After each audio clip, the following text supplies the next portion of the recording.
Assalamualaikum warahmatullahi wabarakatuh anak-anak Umi. Bertemu lagi dengan Umi di pelajaran bahasa Indonesia. Materi kita masih materi terakhir nak ya, di halaman 128 tentang mengaitkan peristiwa yang dialami tokoh dalam cerita fiksi dengan pengalaman pribadi ya. Kita lanjut ya. Nah, perhatikan nak, kalau pekan lalu kamu sudah mampu menyatakan apa tindakan dan tuturan yang dialami tokoh, maka sekarang kamu harus mampu mengaitkan peristiwa yang dialami tokoh dalam cerita fiksi dan kamu bisa mengaitkannya dengan pengalaman pribadi kamu. Nah, Umi langsung saja ke cerita kura-kura di angkasa. Kalau Umi baca ini merupakan cerita fiksi ya nak ya, cerita rakyat. Nah, ceritanya Alkisah pada zaman dahulu tinggallah keluarga kura-kura. Mereka tinggal di angkasa. Keluarga kura-kura sangat terkenal karena kebaikan dan keramahannya. Suatu ketika, keluarga ini diuji oleh penjaga langit. Penjaga langit menghampiri keluarga kura-kura dan menyamar menjadi seorang pengemis berwujud kera. Penjaga langit ingin tahu siapakah di antara keluarga tersebut yang paling baik hati.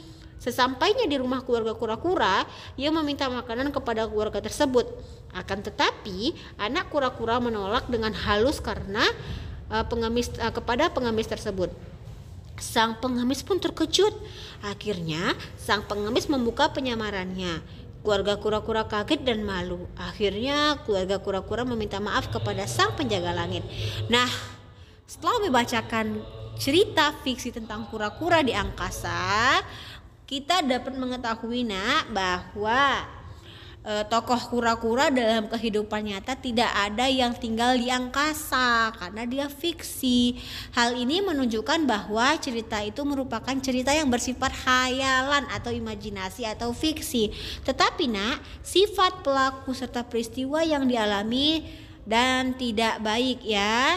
Adapun perilaku yang terlihat dalam cerita, misalnya ketika anak kura-kura menolak dengan halus kepada pengemis untuk yang ingin meminta makanan. Jadi dia menolak dengan halus ya bantuannya ya, nggak mau dia membantu memberi makanan kepada pengemis ya kan.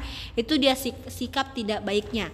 Lalu sementara itu nak, peristiwa yang terdapat pada cerita yaitu penjaga langit ingin menguji keluarga kura-kura dengan berpura-pura menjadi pengemis ya. Ada sebabnya. Kenapa ya dia berpura-pura menjadi pengemis? Dia ingin menguji keluarga kura-kura dengan berpura-pura menjadi pengemis. Setelah mengetahui anak kura-kura menolak permintaan pengemis, penjaga langit membuka penyamarannya sehingga keluarga kura-kura meminta maaf. Jadi ada kaitan peristiwanya ya.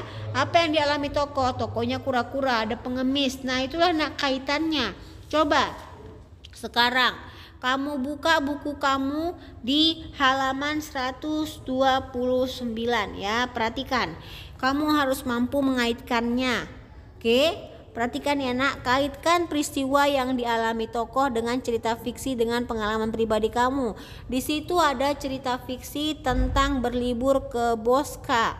Oke, perhatikan ya halaman 129. Liburan pekan lalu aku bertamasya ke Lembang, Bandung bersama ayah. Nah, kamu baca dulu teks fiksinya sampai di halaman 131. Setelah kamu baca tentang teks fiksi berlibur ke Boska, lalu nomor 2 tugasnya, peristiwa apa yang dialami tokoh? Pernahkah kamu mengalami peristiwa serupa yang dialami tokoh? Perhatikan di halaman 131. Nomor 2-nya, peristiwa apa yang terjadi pada cerita tersebut? Kamu jelaskan ya, baca bukunya. Lalu, pernahkah kamu mengalami peristiwa tersebut? Kalau pernah, kamu jelaskan. Kalau tidak, kamu jelaskan. Nomor 3, kamu kaitkan peristiwanya yang dialami tokoh dengan pengalaman pribadi kamu, dengan kehidupan sehari-hari. Seperti ini nak, seperti cerita tentang kura-kura di angkasa yang Umi buat ya. Nah, itu dia nak. Jadi soalnya hanya 2, nomor 2 dan nomor 3 ya. Soal nomor 1 kamu baca ceritanya ya, baca hingga akhir. Oke, setelah itu kamu kerjakan di buku tulis dan kamu kirim ke Umi. Oke ya nak. Nah, sampai di sini Umi akhiri. Assalamualaikum warahmatullahi wabarakatuh.